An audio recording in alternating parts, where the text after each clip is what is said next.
Amis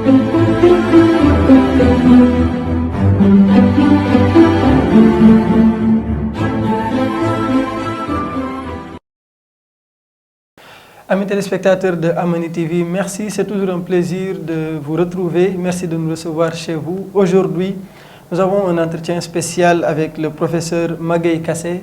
Professeur Magaye Kassé est une figure universitaire mais aussi culturelle très connue au Sénégal pour ses travaux, n'est-ce pas, dans la culture sénégalaise, mais surtout pour sa connaissance fine de la civilisation germanique. Aujourd'hui, il nous fait l'honneur de répondre à notre invitation, mais avec lui, on va parler d'un autre homme, son ami, son compagnon de route. Il s'agit bien sûr de M. Habib Mbaye. Et avant ça, j'aimerais bien entendre, professeur, bonjour. Bonjour, M. Abdoulaye Wade. Alors, cela nous fait plaisir de vous avoir à Amani TV. Merci évidemment de votre invitation, que j'ai acceptée avec beaucoup de plaisir, compte tenu du thème qui sera à l'ordre du jour de nos discussions. Très bien. Alors, on va parler un peu de vous. Vous êtes, je le disais tantôt, professeur de langue et civilisation germanique à l'Université Cheikh Anta Diop de Dakar. Et vous êtes spécialiste de l'œuvre de l'écrivain et cinéaste Ousmane Sembène. Vous avez également mené pas mal d'activités dans le cadre culturel, mais aussi dans le cadre de vos missions en tant que professeur. Aujourd'hui, qu'est-ce que vous pouvez nous dire peut-être de plus sur vous pour que cela, en tout cas, permette à nos téléspectateurs de savoir que cet homme dont on va parler, Habib Mbaye, il a partagé avec vous énormément de choses dans le cadre de votre carrière. Oui, effectivement, vous avez raison de dire que je suis professeur titulaire des universités de classe exceptionnelle. C'est-à-dire que j'ai eu le bonheur d'avoir eu un parcours universitaire comme on en attend des universitaires, c'est-à-dire gravir les différents échelons de la hiérarchie universitaire. Je suis spécialiste des études germaniques interculturelles, ce qui va nous amener tout à l'heure à parler du philosophe Habib Mbaye, comme j'aurais eu à parler de mon ami aussi Souleymane Bachir Diagne, puisque la philosophie allemande est un terreau très fécond pour les philosophes, de manière singulière, en prenant cela. Et ensuite, ces études germaniques interculturelles nous ont amenés à plus de curiosité dans les questions de civilisation.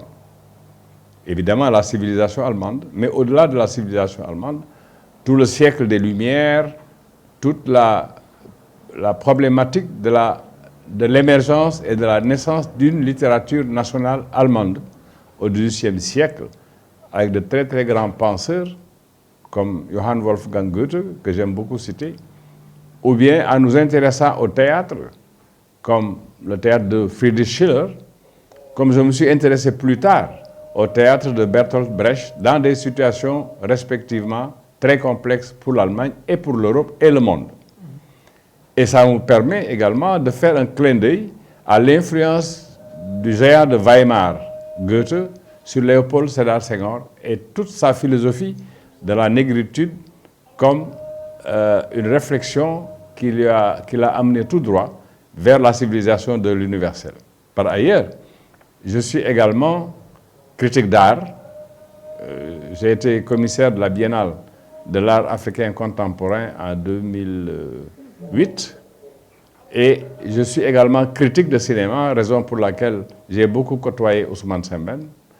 Je suis critique de jazz, puisque le jazz et ses racines africaines m'ont beaucoup intéressé depuis que j'étais étudiant.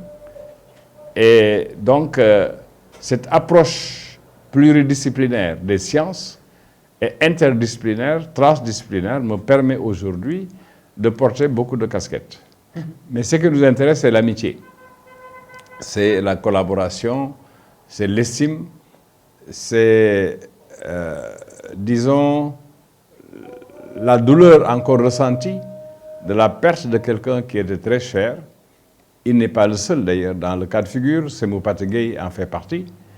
Et ce sont des compagnons de lutte que nous avons côtoyés pendant de longues années et qui nous ont apporté énormément de choses dans la réflexion, dans la théorie, d'une idéologie au sens de Weltanschauung, conception du monde, chez Marx, et nous sommes tous restés, jusqu'à l'heure où je vous parle, de fervents communistes et de fervents marxistes. Très bien. Et en parlant de cela, vous aviez tout à l'heure cité le professeur Souleymane Bachir Diagne, qui était là il n'y a pas longtemps avec la grande Fatoumata Diallo Ba. Et lors de cette émission, il avait justement porté un témoignage sur Habib Mbaye, qu'il a qualifié comme étant son philosophe préféré. On va suivre un extrait de ce témoignage avant de revenir sur le plateau.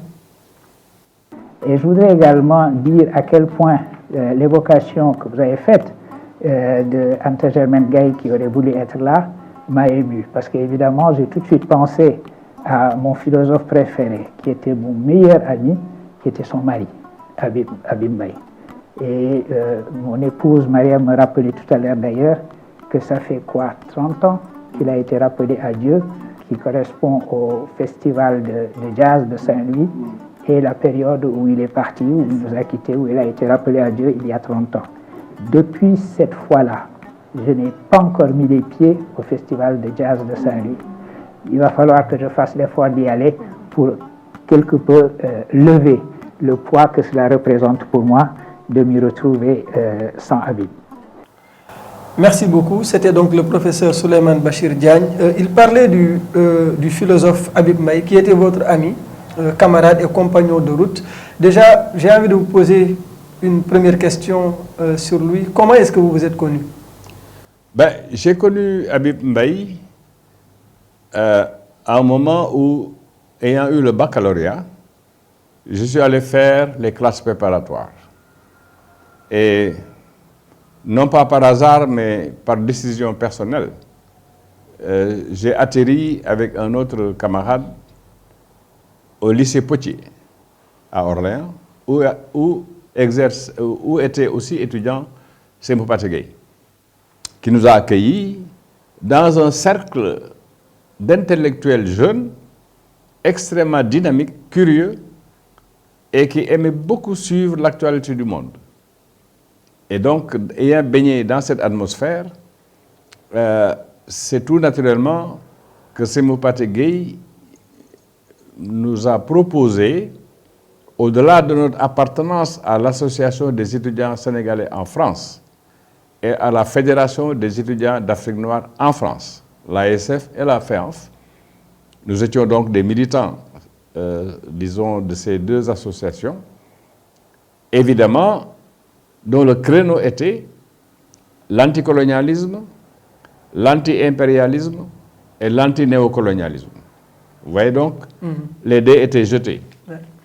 Nous étions de fervents adversaires sur le plan théorique et sur le plan pratique de la philosophie de Léopold Sédar Senghor, qui était chef de l'État à l'époque, et qui avait pensé que l'Afrique pouvait se développer, le Sénégal en particulier, en empruntant la voie du socialisme africain, concept que nous récusions.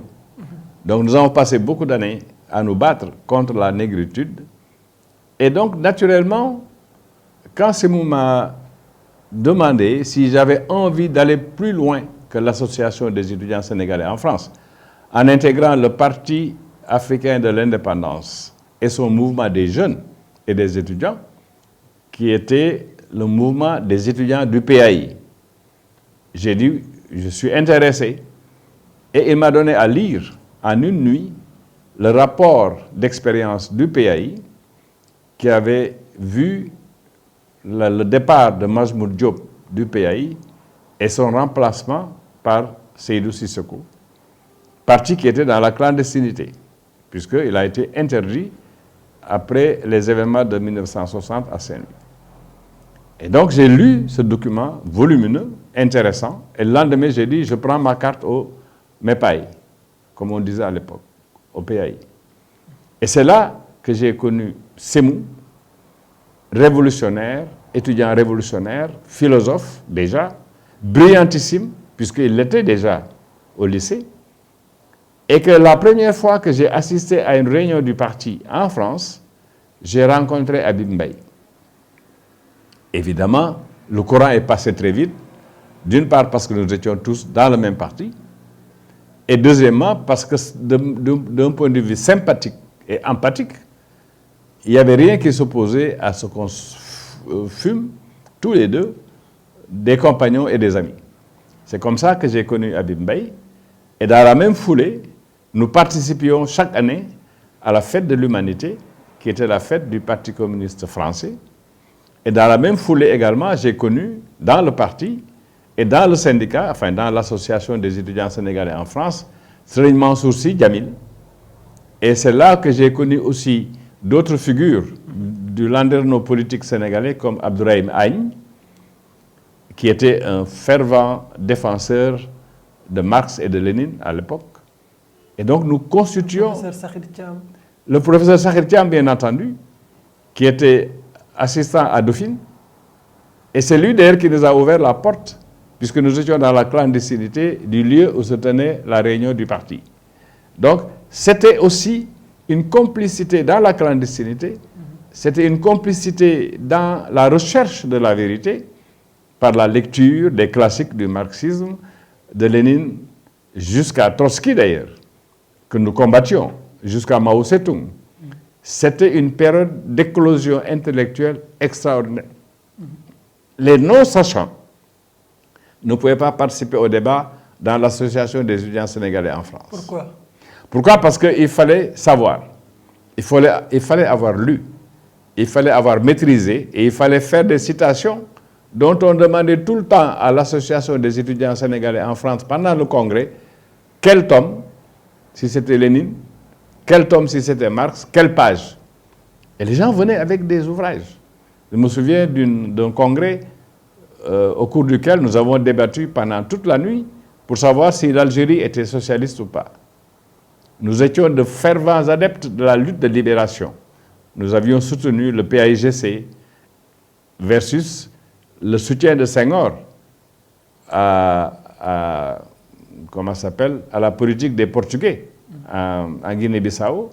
Nous étions de fervents défenseurs du Frélimo, nous étions de fervents défenseurs du mouvement du MPLA, de Augusto Neto. Nous étions de fervents défenseurs de la lutte de l'ANC. Nous connaissions la lutte de l'ANC, nous connaissions la lutte du Frélimo, nous connaissions la lutte du peuple vietnamien à l'époque, qui se battait contre les Américains pour leur indépendance, contre la présence US qui soutenait le Vietnam du Sud. Alors, et au-delà de ces batailles au niveau international, si je puis dire, il a été également un acteur déterminant dans la lutte pour une école sénégalaise rénovée. Oui, mais ça c'est venu plus tard, parce que vous m'avez posé la question comment j'ai connu Habib Mbaye. Évidemment, quand nous sommes rentrés de nos études, puisque pour nous, il n'était pas question, après avoir fini nos études, de rester en France ou en Europe ou à l'extérieur. Choisi de revenir. Nous avions choisi, parce qu'il était de notre devoir moral de rendre à César ce qui appartenait à César. Nous avions eu des bourses qui ont été successivement coupées du fait de nos implications politiques par le régime de Senghor. Mais néanmoins, et ça nous a permis d'ailleurs de travailler et de connaître la vie des travailleurs émigrés pour lesquels nous faisions des cours d'alphabétisation dans les foyers, ensemble, avec Sakhir, avec Mansour Sy Djamil, avec Sémou Pathé Gueye, avec Habib Mbaye. Et donc nous avions décidé de rentrer après avoir fini nos études. Et c'est tout naturellement que nous avons suivi la lutte des enseignants dans le Sud-Est qui venait d'être créé. Et donc, naturellement, personnellement, je suis venu adhérer au Sud-Est alors que je n'avais même pas encore mon arrêté qui me nommait assistant à l'université. C'était des grandes batailles du Sud-Est pour une école nouvelle.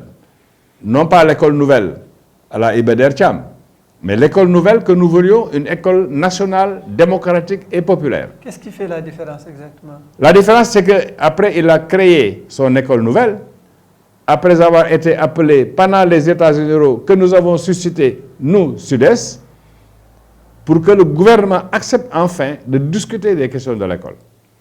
Et dans mes archives, vous verrez une très belle photo de Habib Mbaye pendant les séances des États généraux.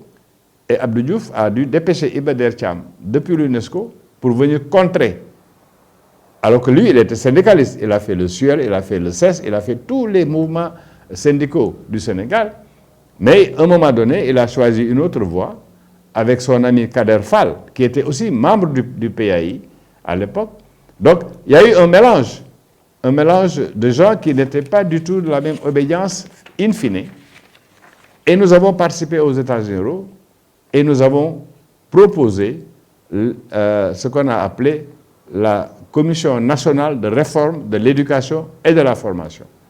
Évidemment, c'était après une dure bataille du Sud-Est qui a dû essuyer la répression, qui a dû se cotiser à l'interne pour subvenir aux besoins des camarades dont on avait suspendu le salaire. Ce qui se passe aujourd'hui n'est pas nouveau dans la bataille syndicale, n'est-ce pas? Des gens qui vont en lutte, ils doivent, ben oui, il faut bien qu'ils se rendent compte qu'à un moment donné, le gouvernement peut décider de ne plus payer les salaires. Mais nous avons payé les salaires des enseignants. Donc, Habib Beye était dans ce combat-là aussi.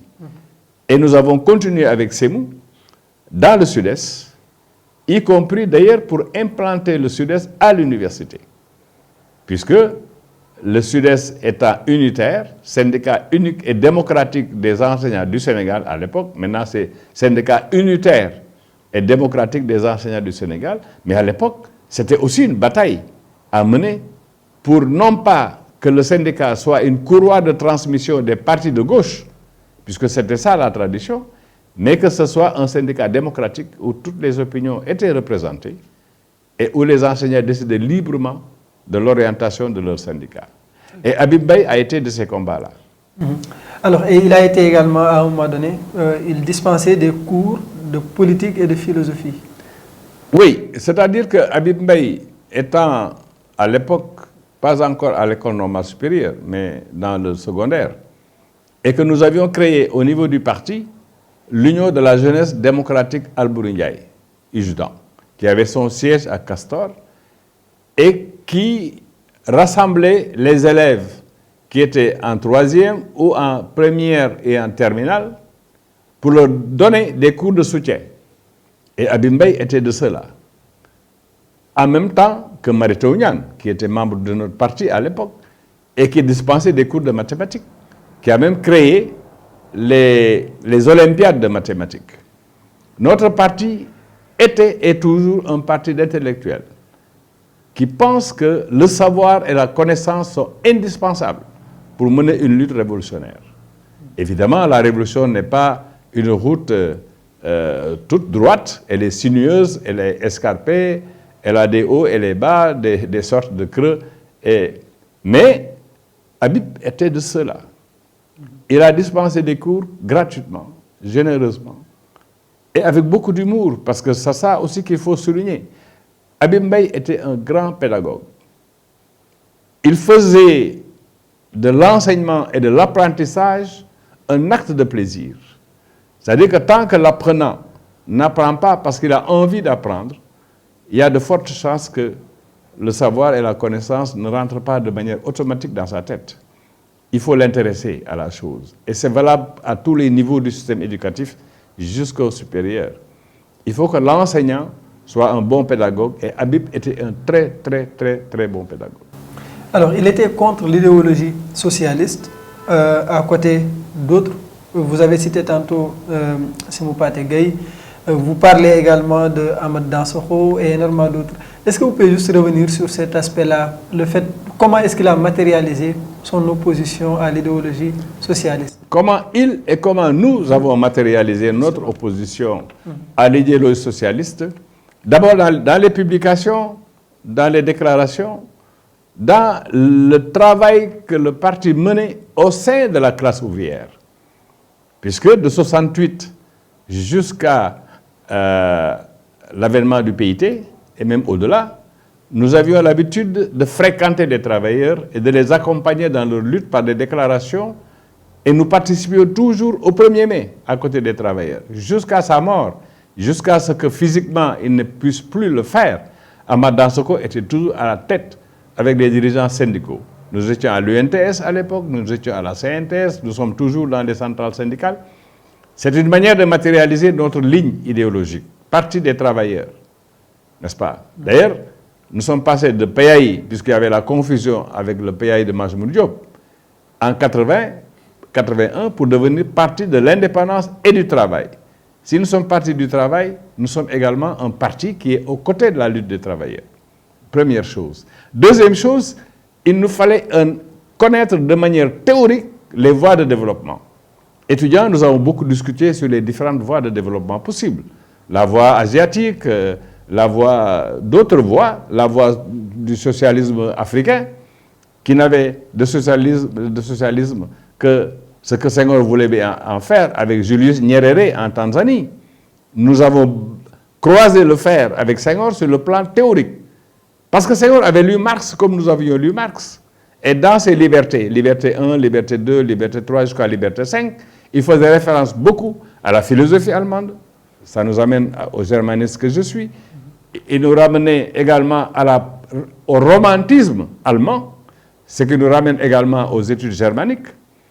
Il avait une grande considération pour Goethe, qui l'a aidé en 1949 à passer de la négritude de la révolte à la négritude de la conciliation des contraires. En 1968, il reçoit le prix des libraires allemands. Ne l'oublions pas. Donc, pour combattre celui-là, et qui a fait un faux sens énorme en interprétant la 11e thèse de Marx sur les thèses sur Feuerbach. Marx dit « Les philosophes n'ont fait qu'interpréter jusque-là le monde. Ce dont il s'agit, c'est de le transformer. » Le Senghor, qui ne comprend pas l'allemand à ce niveau-là, dit que les philosophes n'ont fait qu'interpréter le monde, il faut le transformer. Parce qu'il oublie ce dont il s'agit. C'est-à-dire que cette clause, elle est fondamentale pour comprendre le processus dialectique de la philosophie spéculative à la philosophie active qui met en mouvement les idées, mais en même temps qui met en mouvement les forces sociales, notamment la classe ouvrière. Donc nous devions éclairer notre position. C'est pour cela que le parti a créé la revue Gëstu, une revue fondamentale qui a éclairé énormément de chercheurs qui n'étaient pas forcément des membres de notre parti. Gëstu qui était votre organe de réflexion et d'éducation des militants. Absolument, absolument. Et Gëstu, on s'est servi de Gëstu en sciences économiques, on s'est servi de Gëstu en sciences agricoles, on s'est servi de Gëstu en sciences économiques, en sciences sociales. Nous avons brassé beaucoup d'idées et consigné ces idées-là dans des écrits en organisant également des tables rondes avec les intellectuels. À cette époque-là, les intellectuels engagés étaient des politiques, pas des politiciens, comme c'est le cas, malheureusement, depuis l'avènement d'Abdoulaye Wade. Parce que nous voyons apparaître des hommes, disons des politiciens, qui ne sont pas des hommes politiques. Parce que l'homme politique, d'abord... Quelle différence faites-vous entre politiciens? Je vais expliquer. L'homme politique est quelqu'un qui sert son pays, qui a apporté quelque chose à son pays, mais qui ne se sert pas de la politique à ses propres fins, qui ne se sert pas de la politique comme une sorte d'échelle sociale, et qui n'a rien donné de substantiel à la marche du pays, dans quelque domaine que ce soit. C'est pour ça que je fais le distinguo entre les intellectuels engagés. Si je reprends la formule de Gramsci, il dirait l'intellectuel organique. Il peut être de droite comme il peut être de gauche. L'essentiel, c'est de croiser les idées. Et à cette époque-là, l'université était autre chose. Nous avions des débats théoriques à l'université, entre nous et les socialistes. Ça fait le troisième pilier de ce triptyque. Comment nous pouvions nous battre contre l'idéologie dominante, qui était l'idéologie de compromission avec le système économique dominant sous la houlette de la France, de l'OTAN, et ainsi de suite, ainsi de suite. Et donc, il fallait, là où nous avions... C'est pour cela que nous avons organisé cette grande conférence à l'université pour le centenaire de la mort de Marx, parce que tout le monde disait « Marx est mort ». Moi, j'avais une affiche que j'aimais beaucoup, que j'avais prise chez mes camarades communistes français, où on voit Marx, et en bas, on a écrit « Marx est mort ». Et sur la photo, sur l'affiche, on voit Marx qui fait comme ça, qui dit « monnaie ». C'est tellement... Ça veut dire que d'un point de vue pictural... Comment vous interprétez cette image-là? Mais cette image, ça veut dire que quand les gens disent « Marx est mort », ils le disent tout le temps. Nous disons « monnaie ». Parce que Marx ne peut pas mourir. Parce que pour mourir, il faut que l'idéologie meure. L'idéologie dominante qui est en opposition avec l'idéologie de la transformation sociale. Et là, Habib nous a beaucoup aidés à clarifier les positions. Je me souviens des grandes controverses qu'il a eues avec Feu Amady Ali Dieng sur Hegel et l'Afrique. Parce que Amady Ali Dieng, moi j'ai travaillé sur Hegel dans ma thèse, dans les leçons sur la philosophie de l'histoire. Hegel dit, l'Afrique, l'Europe est dans l'histoire. L'Afrique est au seuil de l'histoire universelle et l'Afrique est plongée dans la nuit noire de l'histoire. Ce sont les leçons de Hegel sur la philosophie de l'histoire et sur la place de l'Afrique. Et Amady Ali Dieng, qui ne connaissait pas l'allemand, donc parce que tout le monde n'était pas capable de traduire Hegel, comme tout le monde n'est pas capable de traduire Marx. Rien que sur le rapport, par exemple, de la contradiction. Quand on dit en allemand Widerspruch et Gegensatz, mais dans Widerspruch, c'est la contradiction secondaire. Dans Gegensatz, c'est la contradiction fondamentale. Or, un bon marxiste, on commence par régler la question de la contradiction secondaire avant de venir à la contradiction principale. Ça se trouve dans le Capital, ça se trouve dans les thèses sur Feuerbach, ça se trouve également dans les manuscrits de 1944. Donc, il fallait connaître la pensée de Marx pour pouvoir expliquer, parce que Marx aussi, on l'oublie souvent, était quelqu'un qui était très féru des sciences humaines, de la poésie, de la littérature, et il a interprété évidemment toute l'histoire, la littérature allemande et de la pensée allemande jusqu'à son époque. Donc il nous fallait des intellectuels comme Sémou Pathé, des intellectuels comme Habib Mbaye, pour expliquer et décortiquer le fait que nous refutions, non pas théoriquement, la thèse selon laquelle Marx est mort. C'est pour ça qu'on a organisé à l'université, avec beaucoup de controverses au départ, parce que les étudiants ne voulaient pas nous écouter. Mais au fur et à mesure qu'on parlait, c'était le silence complet. Et nous avons publié dans Gëstu les différentes interventions qu'on a entendues lors de cette... Voilà donc Habib Mbaye, qui était quelqu'un qui connaissait Hegel, je le répète, quelqu'un qui connaissait Marx, quelqu'un qui connaissait la dialectique chez Marx, et quelqu'un qui également pouvait faire admettre des idées qui étaient en apparence compliquées à un public de non-initiés qui par la suite devenait initié. Et c'est ça le rôle pédagogique d'un enseignant. Alors, et toujours pour parler de l'homme, par rapport à ses qualités humaines justement, comment est-ce que vous le décrirez? Un homme charmant, un homme affable. Là où Habib Mbaye est, personne ne reste quoi. On rigolait, on riait à satiété, parce qu'il aimait raconter des histoires succulentes. Il avait une verve, mais digne des grands, de ce qu'on appelle la bonne rhétorique. En puisant d'ailleurs dans le tréfonds culturel de notre pays. C'est ça aussi, il ne faut pas l'oublier. Donc, un homme qui savait animer ses compagnons, quelles que soient les situations. Il avait le mot pour rire, comme on dit en bon français. Et quand nous avons fait ce voyage ensemble avec Serigne Mansour Sy Djamil, moi-même et d'autres camarades au Festival mondial de la jeunesse à Berlin, dans les années 70, Habib n'a pas cessé de nous amuser. Nous étions là à écouter des gens, à nous battre sur le plan théorique avec des gens qui n'étaient pas forcément d'accord avec nous pendant le festival, parce qu'il y a tout le monde qui vient. Mais en même temps, il avait l'art de nous détendre. Donc c'est une des qualités humaines que j'ai retrouvées chez Habib. Il était très, comment dirais-je, fidèle, non seulement à ses convictions, mais à ses amitiés également. Je faisais partie des rares personnes, et on n'était pas si rares que ça d'ailleurs, quand on regarde de plus près, mais de ses camarades qui pouvaient le déranger à n'importe quel moment, pourvu qu'en arrivant chez lui, je tape, il m'ouvre, je dis, écoute, tu as du café? Il me dit, oui, attends, je vais te faire un café. On prend le café ensemble, on fume nos cigarettes ensemble et on discute. C'était ça, Habib. Habib avait le sens de la famille. Il passait chez moi pour aller voir sa cousine ou sa nièce qui habitait à Ouakam, et c'était un moment de détente incroyable avec mon épouse, que Habib connaissait aussi pendant leur, Et ils passaient tout le temps au lycée Blaise Diagne et tout le monde était ravi de revoir Habib Mbaye. C'était quelqu'un qui était, du point de vue de ses qualités humaines, quelqu'un sur lequel on pouvait compter. Alors, il y a quelqu'un également qui a eu, en tout cas, côtoyé le professeur Souleymane Bachir Diagne, on le disait. Oui, parce que je crois qu'ils se sont connus, si mes souvenirs sont exacts, au moment où Bachir a été recruté au département de philosophie, et nous étions une bande de copains qui nous fréquentions et qui avons tissé des liens d'amitié tellement solides qu'on pouvait même aller danser ensemble au bal des étudiants au campus social, ce que la plupart des enseignants ne faisaient pas. Mais nous étions des êtres libres. Nous étions des êtres qui aimions la vie et qui aimons toujours la vie d'ailleurs.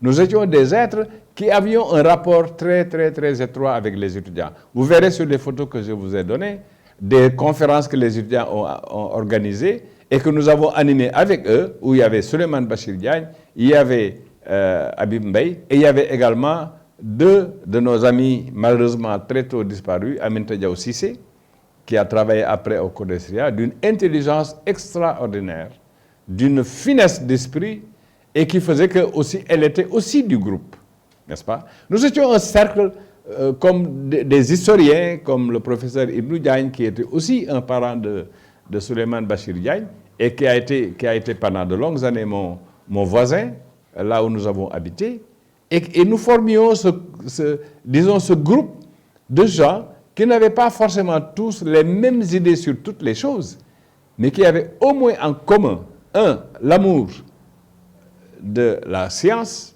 de la connaissance, une amitié à toute épreuve, et en même temps, un compagnonnage qui était fécond. Je crois que c'est ça aussi qui fait que si je parle que de la partie Habib Mbaye, Souleymane Bachir, parce qu'avec Souleymane Bachir, j'ai aussi des rapports pareils, beaucoup plus profonds, parce que nous vivons plus longtemps que Habib Mbaye. Mais c'est quelqu'un qui est d'une gentillesse, comme il me le dit souvent, tu n'es pas mon ami, tu es mon frère, il me dit tout le temps Souleymane Bachir Diagne, parce qu'il y a cette complicité intellectuelle, il y a cette manière d'appréhender la vie, de voir ce que la vie nous donne ou ce que la vie nous enlève, et de nous étonner aussi de la bêtise humaine, j'emploie le terme à dessein, et de voir également que malgré tous nos efforts pour faire sortir nos pays du sous-développement, nous sommes toujours englués dans des considérations de non-culture. Parce que c'est ça aussi le problème. Et Souleymane Bachir Diagne nous aide beaucoup dans une maîtrise parfaite des questions spirituelles et religieuses, et c'est pour ça que c'est un complément. Il avait beaucoup d'amitié pour Habib, il en avait autant pour Sémou Pategui, il en avait autant pour Ahmad Dansoko, parce que nous étions des gens qui pensions dans la même direction, n'est-ce pas? Sans forcément être dans les mêmes cadres d'expression politique, idéologique ou d'organisation, n'est-ce pas? Et ses rapports avec sa famille, il était un père mais aussi un mari. Il était un père et un mari parce que Habib Mbaye a traversé des épreuves très difficiles pour lui quand on est rentré avec sa première amie qui malheureusement a subi un accident de voiture qui lui a ôté la vie.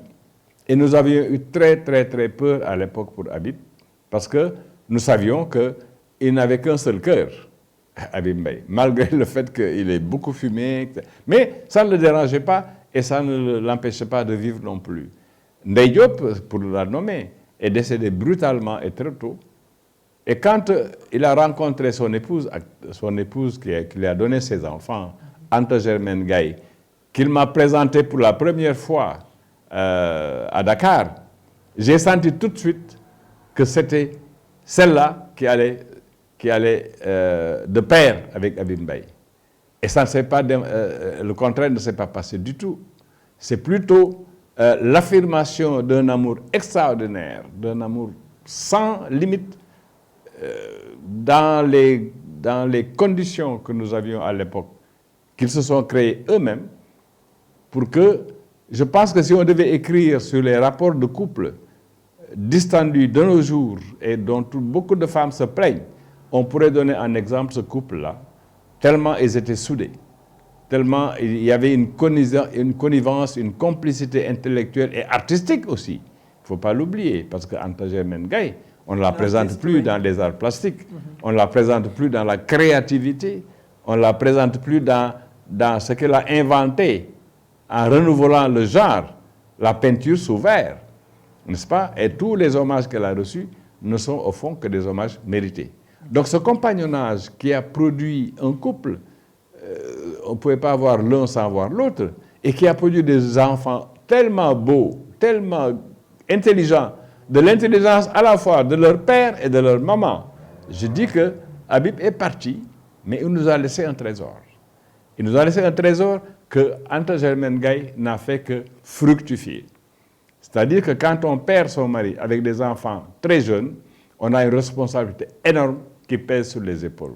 N'eût été cette relation presque fusionnelle avec Habib, que Anta Germaine Gaye aurait eu des difficultés. Heureusement qu'elle n'ait pas eu ces difficultés-là, parce qu'elle a su garder quand même vivante la flamme du père absent chez les enfants qui le regrettent sans aucun doute, mais qui n'en sont pas aussi privés qu'auraient pu l'être d'autres enfants dans d'autres conditions, grâce à la générosité, à la ténacité, à l'amour que Anta Germaine Gaye a porté à la fois au père, Habib Mbaye, et aux enfants également.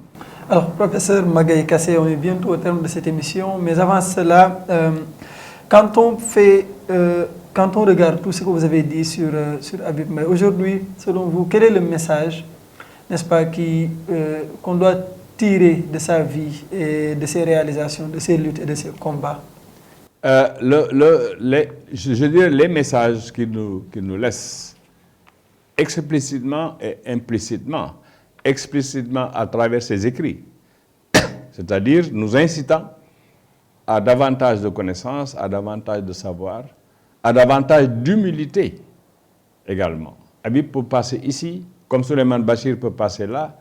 Si on ne vous dit pas que c'est Habib Mbaye, si on ne vous dit pas que c'est Souleymane Bachir Diagne, vous ne sauriez pas que c'est deux grands philosophes qui ont dans la tête énormément de choses à voir. Un peu ce que j'ai dit à des policiers pendant les grandes manifestations politiques auxquelles nous participions.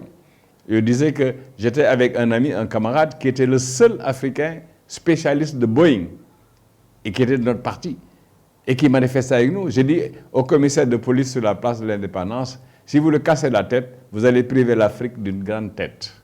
C'est la même chose pour Souleymane Bachir, c'est la même chose pour Habib. Donc, en lisant leurs écrits, on est édifié de messages, de leçons qu'on peut tirer d'une pratique livresque de connaissance et d'approfondissement continu de la connaissance.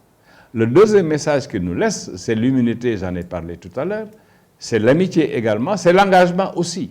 C'est-à-dire qu'un intellectuel de nos jours doit être suffisamment averti pour éviter les pièges d'un contexte d'exploitation, de surexploitation, surtout et en particulier de nos pays.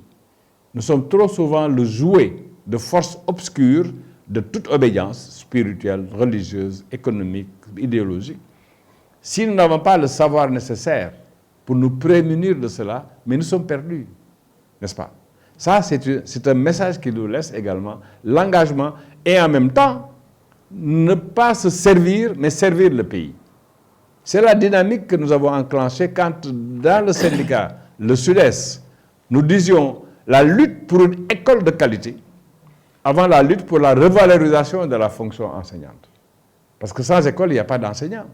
Vous pouvez mettre les enseignants dans les meilleures conditions s'ils doivent exercer leur métier dans des conditions d'infrastructures non salubres, d'élèves qui sont en proie à des difficultés sociales, économiques, financières sans nom et sans limite, vous ne pouvez pas faire. Donc, l'engagement dans le parti de transformation sociale, comme notre parti, le parti de l'indépendance et du travail, avant ça le PAI, qui luttait pour l'indépendance immédiate et qui nous a valu, après avoir gagné les élections à Saint-Louis, la clandestinité pendant de longues années, clandestinité que nous avons supportée avec énormément de courage, de sacrifice, et nous étions là pour les protéger, nous n'étions pas clandestins. Mais nous étions clandestins, mais pas dans la clandestinité où la police nous cherchait tout le temps. Donc l'engagement citoyen dont on parle aujourd'hui est un engagement politique de bonne facture qui ne se sert pas soi-même, mais qui sert le pays, qui sert les travailleurs, qui sert les enfants, qui sert les femmes et leurs préoccupations. C'est ça le message que ces gens-là nous ont laissé et que nous continuons à fructifier. Le monde dans lequel nous vivons est un monde complexe, contradictoire, plein de dangers et plein d'injustices également et de menaces pour la paix mondiale. Donc si nous n'avons pas la connaissance de ça, si le système qui nous domine broie nos cerveaux jusqu'à ne plus comprendre les dynamiques sociétales, mais nous sommes perdus. Voilà le fond du problème. Voilà un message que Habib nous a laissé. Il suffit de lire ce qu'il a écrit plusieurs fois dans Gëstu pour se rendre compte de la puissance de sa pensée, de la puissance de son jugement fondé. Fondé. Parce que nous n'écrivons rien dont nous ne sommes pas sûrs et dont nous ne donnons pas des sources, s'il y a lieu de donner des sources, pour que tout le monde puisse aller vérifier que ce que nous racontons, ce n'est pas seulement sorti de notre cerveau. Nous analysons des faits, nous analysons des situations, nous analysons des dynamiques sociétales. Et nous sommes en plein dans le système qui nous a vu naître, grandir, et fait faire des enfants. Et nous avons le souci des générations qui viennent. Donc, Habib nous apprend déjà la transmission. Alors, on va peut-être finir avec votre perspective personnelle par rapport surtout à... vous avez parlé tout à l'heure de la situation actuelle de notre monde où on manque souvent de distance critique, de lumière. Quelle est aujourd'hui votre perspective pour que, en tout cas, l'on puisse faire notre part, nous autres qui sommes encore là? Nous avons essayé de faire beaucoup de réformes dans le domaine de l'éducation. Nous avons essayé de faire beaucoup de réformes dans le domaine de l'enseignement supérieur. Les pays se distinguent aujourd'hui par le degré de maîtrise des sciences et des techniques, par le degré de maîtrise des connaissances. Nous n'en sommes encore à être des pays, comme disait Amadé Alidien, pour le citer, qui ne sont que des sortes de ventres qui assimilons ce que d'autres ont produit et cuit, alors que nous devrions être là où on produit les richesses, où on les transforme, où on donne du travail aux enfants, pour que la vie soit une vie de bonheur. Donc ça, c'est déjà quelque chose. L'autre chose, c'est que les problèmes que nous vivons sont d'une complexité telle que si nous n'avons pas une bonne école, une bonne université, de bons instituts d'enseignement, de recherche opérationnelle qui transforment la recherche fondamentale en recherche appliquée, dans le domaine de l'agriculture, dans le domaine de la pêche, dans le domaine des métaux, nous en avons tellement. Dans le domaine également des questions halieutiques, nous avons une mer, un océan qui va se dépeupler de ces poissons. Si nous n'avons pas... À l'époque, j'avais créé un institut de formation en population, développement et santé de la reproduction. Et à la suite de cet institut, un ami qui travaille avec nous dans cet institut a créé un institut d'aquaculture. Il dit que si nous pouvons faire des émules dans la recherche pour que nos pays sortent enfin de l'ornière, que ce ne soit plus des pays où les gens n'ont pas accès à l'eau potable, n'ont pas accès à l'électricité, alors que le bon Dieu nous a donné du soleil à n'en plus finir. Un pays dans lequel les ressources minières sont à profusion, mais ne profitent qu'à un petit nombre, où la corruption règne à maître. Voilà la question de la transformation sociale. Et tout intellectuel qui n'est pas conscient de cela, mais comme disait Sankara, ou comme disait, je crois, Che Guevara, il a trahi. C'est-à-dire qu'il n'est pas aux côtés de son peuple, non pas de manière populiste, mais amener le peuple à comprendre les enjeux qui sont à l'ordre du jour dans nos sociétés contemporaines. Voilà un petit peu l'une des leçons que je tire de ma fréquentation avec des personnes que j'ai beaucoup aimées et pour lesquelles je prie tous les jours pour le repos de leur âme, comme Habib Beye. Et merci de m'avoir invité pour ça. Merci. Je crois que vous aussi, vous méritez tous les remerciements pour la générosité et surtout cet élan-là que vous avez pris pour partager avec nous énormément de choses sur lui. Et on est sûr des choses également qu'il a en partage avec vous.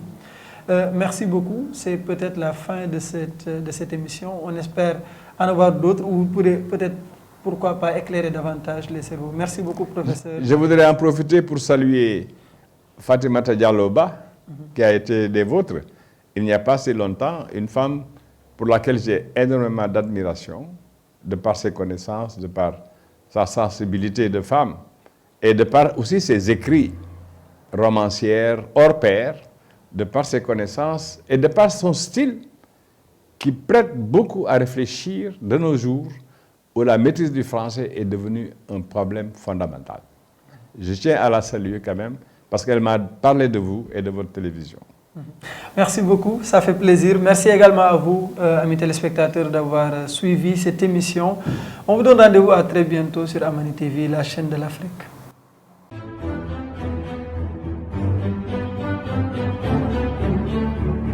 Thank you.